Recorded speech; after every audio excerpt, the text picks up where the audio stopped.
Halo Sobat Pemustaka, pada kesempatan kali ini dalam konten Mari Bedah Buku, kita akan membedah buku yang berjudul A Bilingual Treasury of Chinese Folk Tales.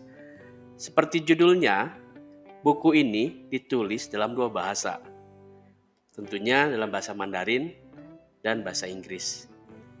Buku ini hanya memiliki sekitar 60 halaman saja dan dilengkapi dengan gambar-gambar yang sangat memanjakan mata tentunya. Cerita-cerita yang ada di dalam buku ini tidaklah panjang dan ditulis dengan bahasa Inggris dan Mandarin yang mudah dimengerti bagi pemula. Selain memiliki gambar yang lucu, buku ini dilengkapi dengan pesan moral kepada anak-anak maupun orang dewasa terkait dengan bagaimana menjadi orang baik dan hidup dengan baik. Buku ini ditulis oleh dua orang, yaitu Vivian Lang dan Wang Peng. Sedangkan ilustrasi dari buku tersebut dibuat oleh Yang Xi. Yang pertama kita akan bahas Vivian Ling selaku penulis buku adalah seorang dosen di Oberlin University dan Indiana College. Dia mengajar bahasa Mandarin di kedua sekolah tersebut. Selain itu, dia juga menjadi pengawas bahasa Mandarin di Taipei, Shanghai, Kunming, dan Beijing. Dia juga telah menulis banyak buku dalam bahasa Mandarin. Yang kedua, penulisnya adalah Wang Peng. Wang Peng adalah seorang dosen di Georgetown University. Dia mengajarkan banyak kelas yang berkaitan dengan bahasa Mandarin. Beberapa kelas yang diajarkan adalah Business Chinese, Chinese for Heritage Learner, dan banyak lagi. Sebelumnya, Wang Peng adalah seorang kepala instruktur di Inter-University Program for Chinese Language Studi di Tsinghua University. Dia juga aktif sebagai penulis. Kedua penulis buku ini sangat keren, bukan? Mereka memiliki pengalaman yang mendalam dengan ilmu bahasa Mandarin. Jadi tidak perlu lagi diragukan dengan hasil penulisan mereka. Selain alur tulisan yang mudah dimengerti, hal lain yang membuat buku ini cukup unik yaitu ilustrasinya. Seperti yang tadi sudah saya sampaikan, ilustratornya adalah Yang Xi. Jadi, Yang Xi ini adalah seorang lulusan dari College of Fine Art Nanjing University. Dia adalah seniman ilustrator yang terkenal dengan gaya ilustrasinya yang unik. Yang Xi memiliki kemampuan khusus dalam mengilustrasikan karya Cina kontemporer dan klasik. Setelah berkenalan dengan dua penulis dan satu ilustrator buku ini, sekarang saatnya kita mendalami apa aja sih yang ada di buku tersebut. Dalam kesempatan kali ini, saya akan menceritakan dua cerita yang ada di dalam buku tersebut. Yang pertama, judulnya adalah Two Little Bunnies. Seperti ini, teman-teman. Diceritakan ada dua ekor kelinci yang bernama Buffy and Vi. Suatu hari, pada saat mereka sedang bermain, Buffy melihat sebuah kol yang terlihat sangat menggugah selera di kebun. Buffy segera melompat untuk memakan kol itu.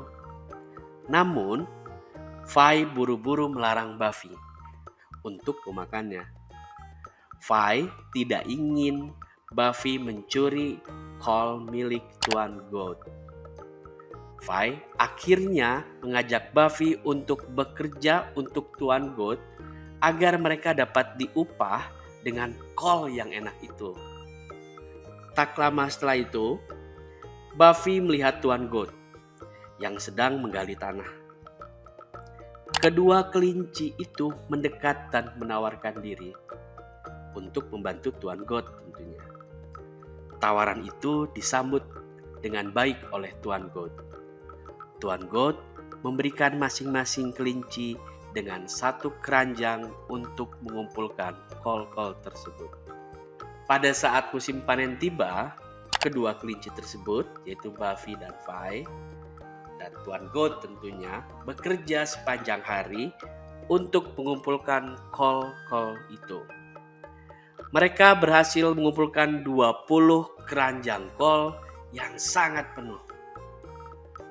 Sesuai dengan janjinya, Tuan Goat akan menghadiahkan mereka masing-masing satu keranjang penuh sayur kol. Buffy dengan semangat membawa pulang keranjang itu ke rumahnya dan berjanji akan mengembalikan keranjang tersebut. Sementara Buffy mengantar kol itu ke rumahnya, Vi duduk bersama dengan Tuan Goat dan berbincang-bincang. Perbincangan mereka membuat Vi terinspirasi untuk menanam kolnya sendiri. Dia akhirnya meminta bibit kol kepada Tuan Goat. Sepulang Vi dari rumah Tuan Goat, dia langsung menyiapkan lahan untuk menanam bibit-bibit tersebut. Vi merawat semua kolnya dengan sangat telaten.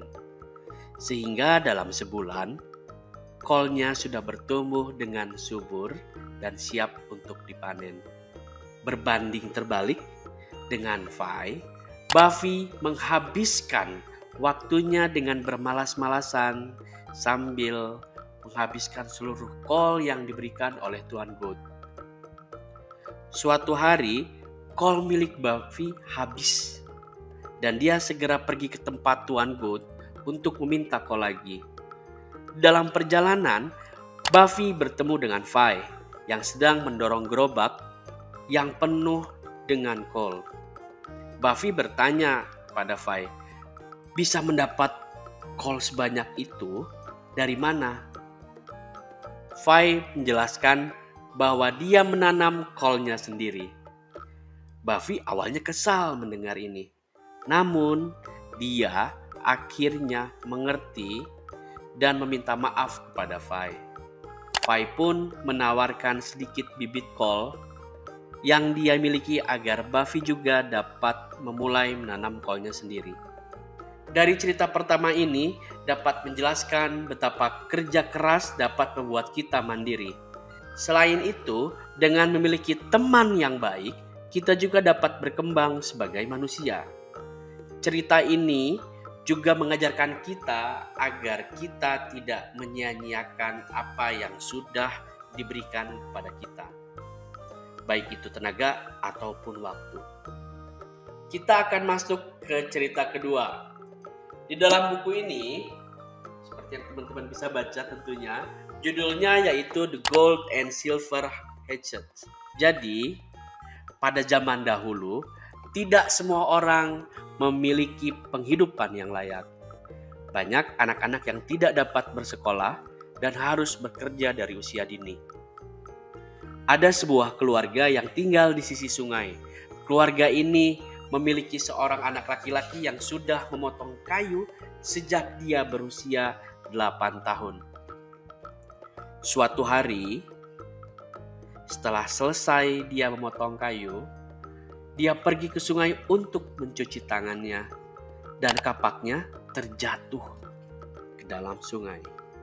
Anak itu menangis karena itu adalah satu-satunya kapak yang dia miliki dan tanpa kapak itu dia tidak bisa bekerja untuk menghidupi keluarganya. Setelah mendengar cerita itu, orang tuanya pun marah. Anak itu menangis. Tiba-tiba terlihat cahaya terang. Dari cahaya itu muncul seorang kakek dengan janggut yang putih dan panjang. Kakek itu bertanya, mengapa anak itu menangis? Setelah menjelaskan kejadiannya, kakek itu bersedia membantu anak tersebut. Kakek itu kemudian masuk ke dalam sungai dan memperlihatkan 2 kapak. Kapak-kapak itu terlihat berwarna emas dan berkilauan.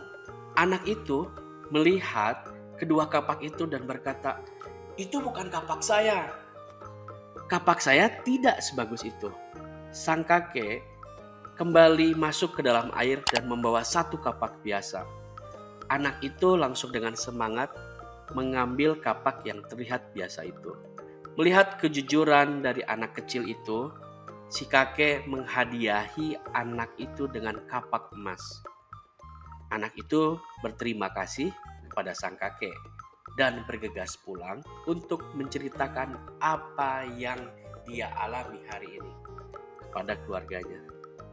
Cerita anak kecil itu menjalar dengan cepat dari mulut ke mulut, hingga suatu hari sekelompok orang di kampung itu berencana untuk memanfaatkan kakek yang baik hati itu. Mereka semua pergi ke sungai dan pura-pura menjatuhkan kapak mereka. Sekelompok pria ini mengira mereka dapat membohongi sang kakek. Saat sang kakek muncul, sang kakek menawarkan kembali 2 kapak emas. Berbeda dengan anak itu yang menolak kapak emas yang diberikan oleh si kakek, pria-pria ini langsung mengaku bahwa itu adalah kapak mereka. Sang kakek yang sudah tahu dengan rencana mereka langsung memarahi para pemuda itu dan menenggelamkan kapak mereka sebagai hukuman karena mereka telah mencoba membohongi dan serakah. Sepertinya nilai moral yang diajarkan pada cerita kedua sudah cukup jelas ya. Cerita ini mengajarkan kita untuk tetap jujur di saat kita mungkin memiliki kesempatan untuk berbohong. Selain itu, cerita ini juga mengajarkan kita untuk tidak serakah meski kita sedang berkekurangan. Tindakan baik dapat memberi balasan yang baik juga pada diri kita sendiri. Nah, itu tadi 2 dari 10 cerita yang ada di dalam buku A Bilingual Treasury of Chinese Folk Tales. Menarik bukan? Dari sebuah cerita yang sederhana bisa memberikan pesan yang bermakna. Masih ada cerita-cerita lain dalam buku ini.